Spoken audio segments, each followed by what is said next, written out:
You're a hedgehog, and you have supersonic powers. Ball up right now and roll! Action! Come on, honey, and you're brave, and you're scared. Hey, focus! I want you to think about the marketing opportunities here. Okay, in front of the paper. What part of supersonic speed do you not understand? The right hedgehog is hard to find. New Sonic Adventure 2 Battle with extra 2-player action. Only on Nintendo GameCube. Rated E for everyone. Let's go back in time for a moment. To a time before widespread access to the internet. Before social media and smartphones. Back when Teen Titans was a good show. No, this isn't an attempt to say things were better back then. Instead, I'm trying to take you to a very particular time and place. The two strongest names in gaming are Nintendo and Sony. The Xbox is on the horizon, but it's not really released yet. Sega's last console is currently breathing its last on the market, and it's about to fade into obscure legend.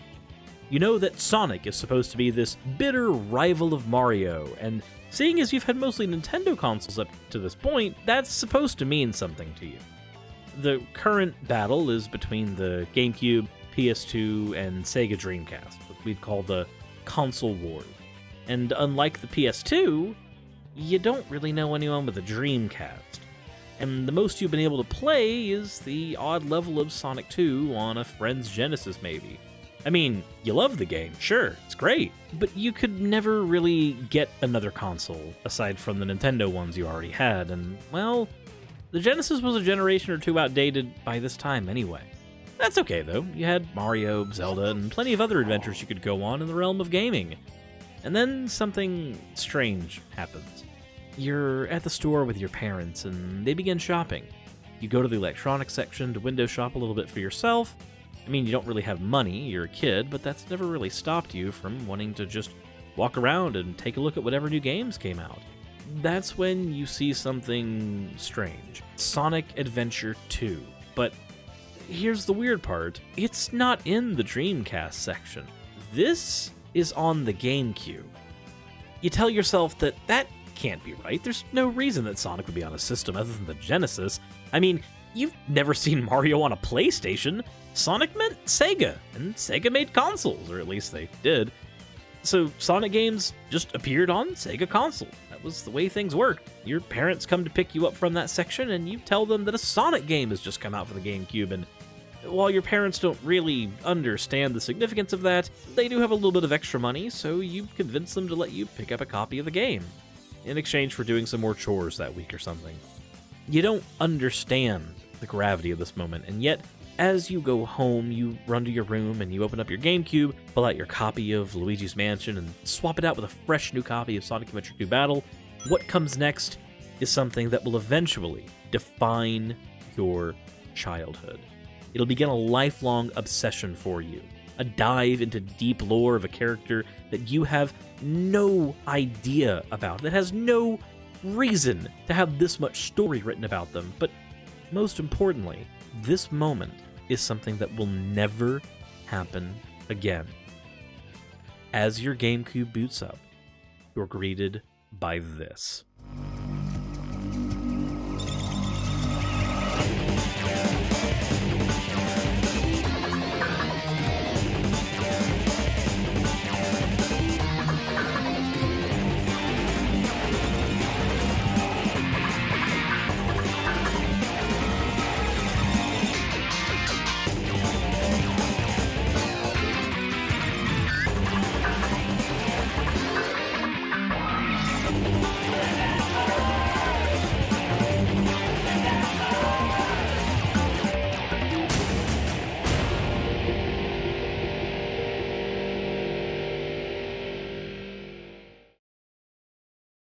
Whoa.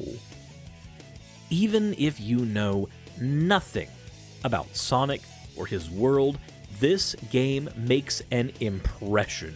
In the opening minutes, I can only think of one other game that opens this strong, but that's a conversation for another day. From the opening menu, you're given two options: Hero Mode or Dark Mode. And at the time, there weren't really any other prominent games that gave you something like this, especially not for a platform. This is odd, but it's best to stick with what's familiar. You go ahead and press that A button on the hero's story, and after that opening cutscene, this happens.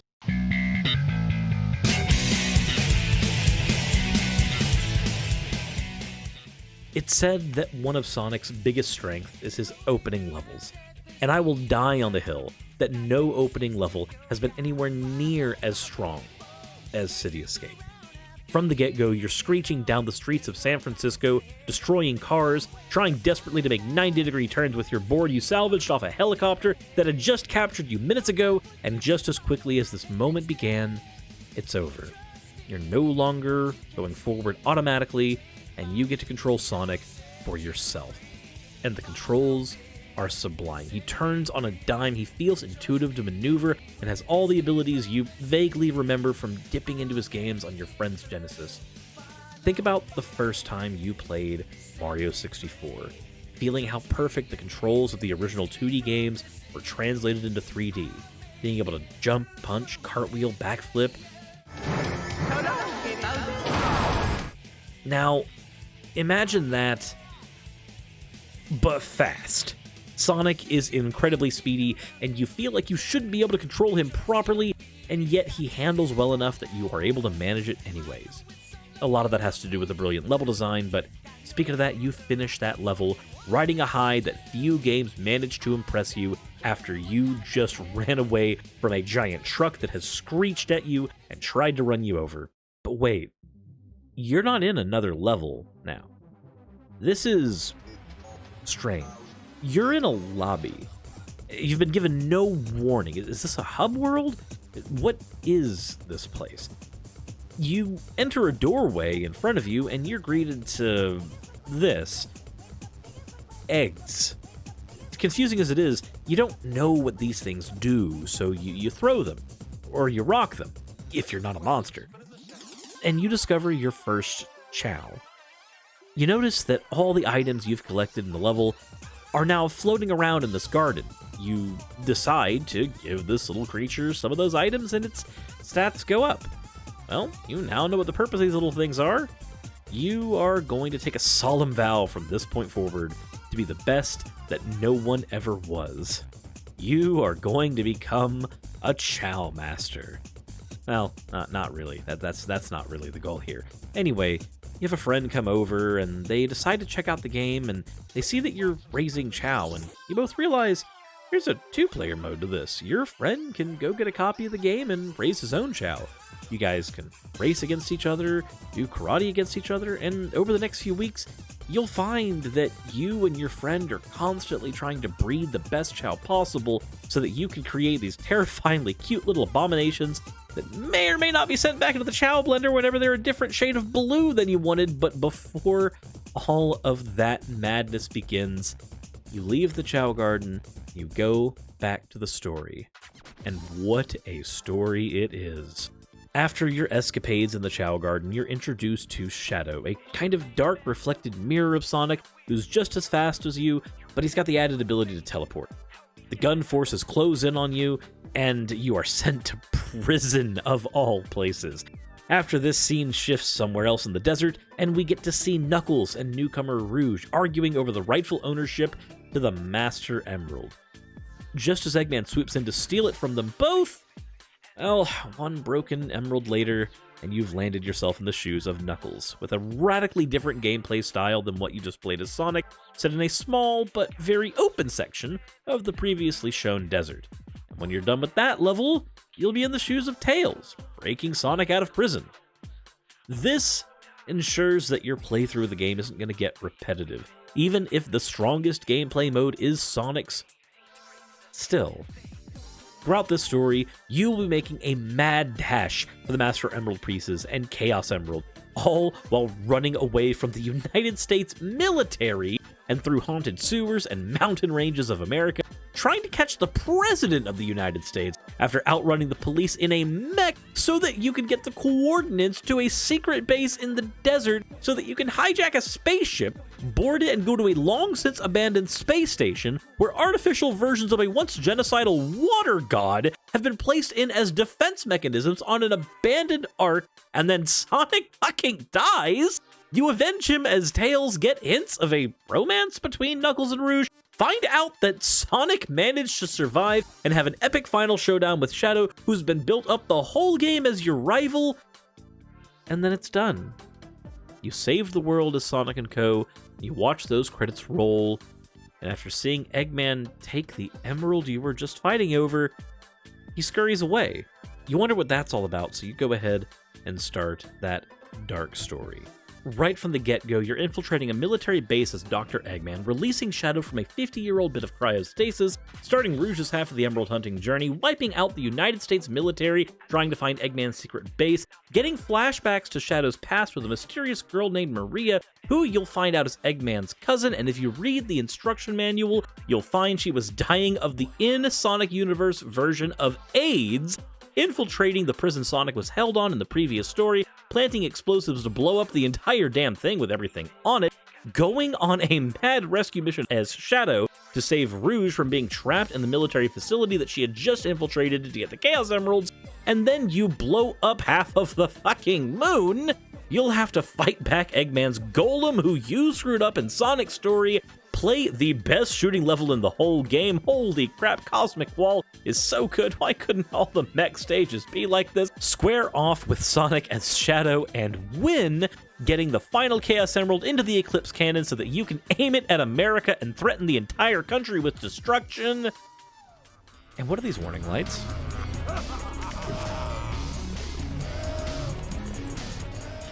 So, wait. You played the hero side, and their victory was short-lived because Eggman took the real emerald and used it anyway, and in either story, Eggman placing that emerald into the Eclipse Cannon will lead to this warning message. But what does that mean? After the second set of credits roll, you unlock the third and final story where you get shown the grisly fate of Dr. Eggman's grandfather. Holy crap, this was for kids? And then you see the forces of good and evil team up with each other in order to prevent a mutually assured destruction as the space colony you've been on this whole time begins to plummet down to Earth, and we are told this will destroy the entire planet. We get to the inside of the colony and discover that it's modeled after an ancient Echidna civilization. We fight the prototype of Shadow as Shadow after his memories start coming back to him thanks to the help of Amy, and after this epic showdown with the Bio Lizard where all of our skills and the speed levels are put to the test, we have to do it all over again, but in space as fucking Super Saiyans. Well, not really Super Saiyans, but you know what this is. After successfully saving the world, Shadow dies, for real this time. He's seriously, Sega's not gonna walk this back. They would never do that. Shadow is definitely dead. This character is gone. Their arc is completed. That's definitely what has happened. Do not at me. And that's that. You're done. You're done with the whole story. And this game took you places. It took you everywhere, and for a kid's game, the writers didn't spend any time talking down to you or treating you like you were too young for a more adult story. And at the same time, the story didn't devolve into edginess for edginess's sake. It didn't just try to be a story that took itself far too seriously, like something that we will experience later. Where's that damn fourth Chaos Emerald? But what a wild ride. So what else is there to do? Well, glad you asked. 4 whole new missions have unlocked for every stage you played during this game. There's a multiplayer mode to enjoy with your friends, and did I mention, you're about to spend the next 6 months of your life replaying all of these levels trying to get materials so you can raise the perfect little water goblin so that you can finally beat that jerk Derek, who always comes over and shows off his shiny Jewel Chao because he got Sonic Advance and connected that to his game. And hang on a second. It's now been over a year, and you still have shit to do in this game. It's so packed to the brim with content. And the story is so multifaceted, you don't mind playing through it again and again when friends come over just to show them the cutscene. Or even watch them play it. You end up discussing various character motivations, plot twists, fan theories. Your life slowly gets consumed by Sonic Adventure 2. But I hate to break the sense of euphoria you've been swimming around for this past year, all while listening to your Sonic Adventure 2 vocal soundtrack in your CD player and study hall. This will never happen again. You see, this is the last time that Sega will throw literally everything at a game, will dedicate all of its efforts in service to a piece of medium they are producing. This game is going to inspire a new age of Sonic fans who never owned Sega consoles. That momentum will create tons of handheld games, a spin-off show retelling the events of the game you just played, and everyone you know is going to be playing Sonic in some form or fashion, or reading the comic books, or what have you. This phenomenon can't last, and, well, it doesn't. You see, Sonic Adventure 2 was created in a very unique environment. One that you can't really recreate these days. Even if a Sonic Adventure 3 releases now, it's not going to be the same, because we can never go back to this exact moment. You see, Sonic Adventure 2 was the swan song for the Sega Dreamcast.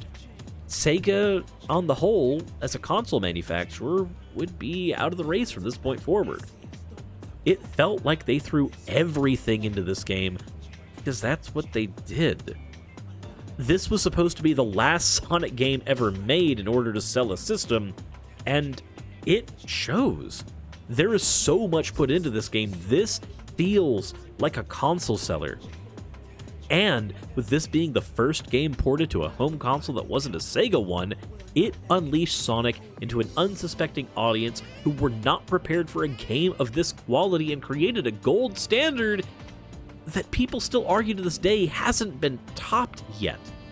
People became attached to their Chao like actual pets because the systems for developing them were so deep and well designed, on top of being a side piece to an already stupendous game, creating something that, for a while, could have been considered a lifestyle game. You'd come home, fire Sonic Adventure 2, farm items for your Chao, and then leave the console on at night so that you could, pass time in the garden, so your Chao could evolve. Hell, a Chao year is 2 hours long. You'd be playing all over and over, trying to compete with your friends because a side game in this had consumed the entirety of everything you did in it. You weren't playing City Escape 1,000 times because you just couldn't get an A rank. You were playing it because you wanted to farm rings so you could buy an 8,000 ring accessory for your little water goblin.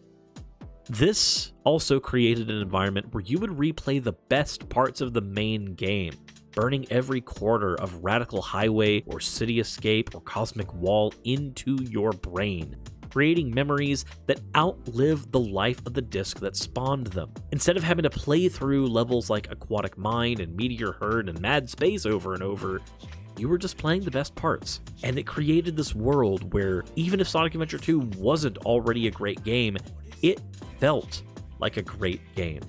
And because of the unique nature of this game's release, you've got tons of friends who, like you, have discovered Sonic through this game.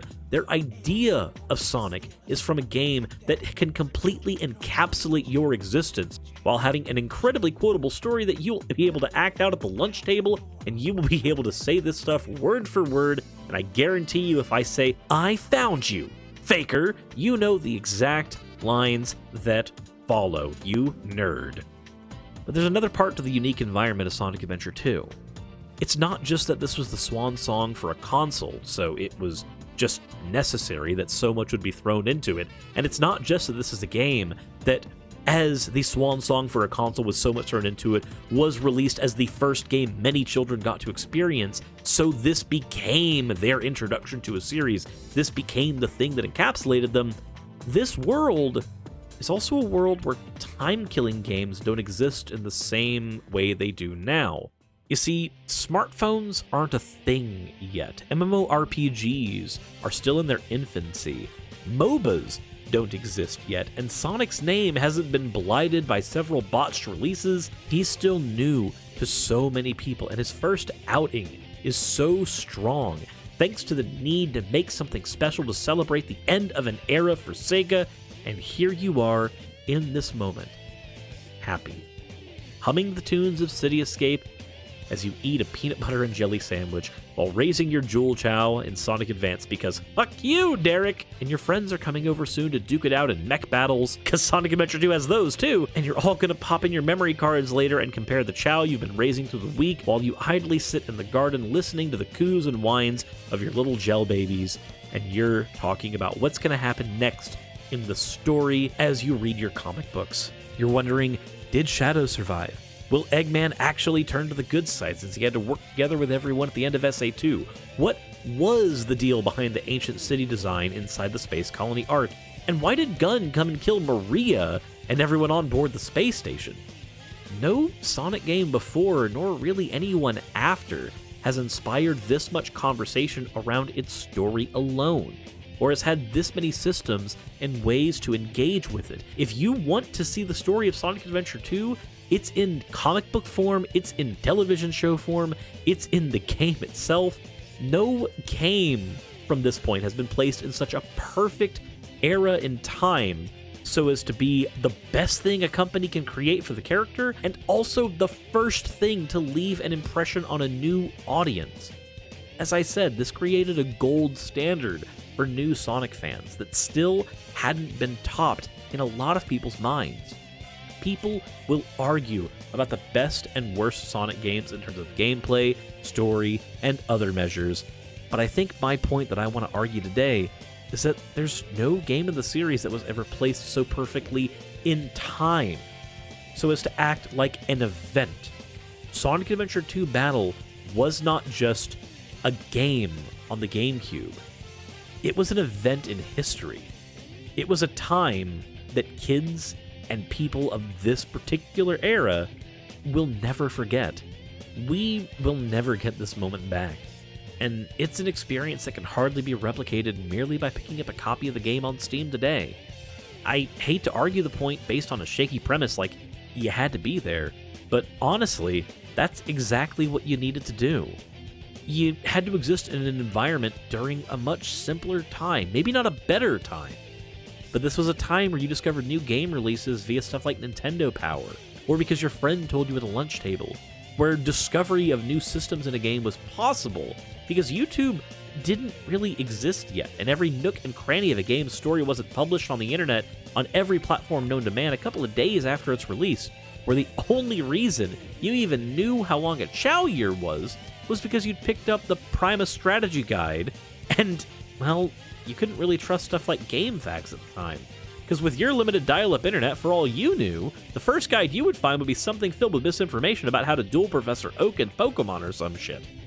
After this game, we would no longer have stuff like Chao Gardens. Sonic games would be simplified a little bit. Sega wanted a good jumping point for new fans, so they created Sonic Heroes, and while I like that game as well, we already had our jumping point. We already had our entry into the series. That was Sonic Adventure 2. Sonic games will no longer be designed with this staying power. They'll be designed with a more flash-in-the-pan mentality. And that's really not just Sonic games. That's kind of a lot of games in today's market anyway. It's honestly kind of a sad state of affairs. I'm not saying that hours in a game equal a good game. I just think that having more things to do in a game that are optional are great. You can finish Adventure 2's story in a matter of hours, but you can spend hundreds of hours in the game. That's great. Even some of the best recent Sonic games like Sonic Generations don't hold anywhere near as much content in them to keep you playing for hours on end. And that's likely a product of the world being very different now. You see, a single game doesn't need to hold your attention for weeks on end. Thanks to mobile devices, Steam sales, and things like emulation, it's no wonder that developers behind these games really don't have a reason to pack as much content into the disc as possible. There's just not really a demand for it. This is why when a new game like Sonic Forces comes out and tries to capture the feeling of something like the adventure games, it's never going to be able to. The design mentality is completely different going into it. Forces is a game with 50-second Sonic levels, no post-game outside of some daily missions, and a bare-bones story that invites very little conversation. Is it a safer game to develop? Of course. Most modern games are a lot safer than they used to be. Most modern Sonic games are much less experimental than stuff like Adventure 2. Easily. But does safer necessarily mean better? Think about the Sonic experiences we've gotten in recent years. Forces, Lost World, Boom, Generations, Colors, Mania. Only one of these was really experimental, and we all know the fate of Sonic Boom Rise of Lyric, I'd hope. Some of these, like Mania and Generations, are also stellar games in their own right. But do we talk about them for much more than their mechanical aptitude or their return to form for Sonic? Generally, no. Maybe I'm just hanging around the wrong Sonic fans, though. Who knows? The thing is, from my perspective, there is no point in the series where as much discussion will be centered around the characters, plot, and extra systems added in and the way forward with the series than that little time bubble in the early 2000s that Adventure 2 found itself in when it went cross-platform for the first time. Mechanics like the Chao Garden also work best in an environment where there aren't a million distractions to take your time away. Even if we get an Adventure 3, will it be the same without a Chao Garden? And even if it has one, will that garden even work in the modern gaming landscape? The story of a potential Adventure 3 can't introduce a character like Shadow again because Sega's not going to make 2 whole sequel games revolving around discovering the backstory and fleshing out the character of a person they tried to kill off in the previous game. Sega just doesn't do stuff like that anymore, otherwise we'd have Zavok the Zeddy Ultimate Edition 2, Battle and Knuckles. The game that comes out of a hypothetical Sonic Adventure 3 development timeline will likely do everything to emulate the first 2 adventure games, but in doing so it won't do the thing that Adventure 2 did such a good job of, and that was standing apart from the crowd. There just wasn't anything like that game back then, and I'd argue there still really isn't. As good of a game as something like Sonic Generations or Mania is, they don't really have an identity of their own. They ride heavily on the success of their predecessors and the goodwill of pre-existing Sonic fans. Even if, as I said, they're still great games in their own right. When you think Sonic, what comes to mind for his golden era? Likely, you'll fall in one of 2 camps. Either the Adventure era camp, or the Classic era camp. And which one you fall into will probably depend heavily on what game you started with. Did you start out owning Sega consoles? You're probably going to be a classic Sonic fan. Did you start out owning other consoles, maybe even Nintendo? You're probably going to be an Adventure fan. This isn't a perfect litmus test, there's plenty of overlap. But you've got to admit that the environment that enabled a culmination of 10 years of game design and character development around a single character to develop the first game millions of people would play featuring him would have the potential to produce some lasting impressions. I'm not here to say Adventure 2 is the best Sonic game, even if it is my favorite. What I'm trying to say is, there's a magic to it. Born entirely from the circumstances of its origin to the world it was designed in. None of those factors, unfortunately, can be replicated today, and as such, a game that is like it will likely never be produced again. The closest games we've gotten have been stuff like Unleashed and 06. Those are both conversations for another video, though. I'll leave you with this.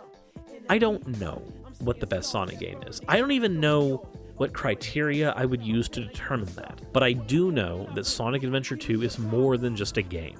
It's a symbol of a bygone era that deserves to be remembered.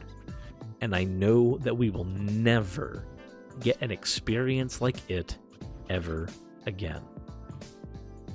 This has been Cirrus, and I hope you've enjoyed this trip into the past, and I hope you've gained maybe a different perspective on one of the greatest experiences I had a chance to live through.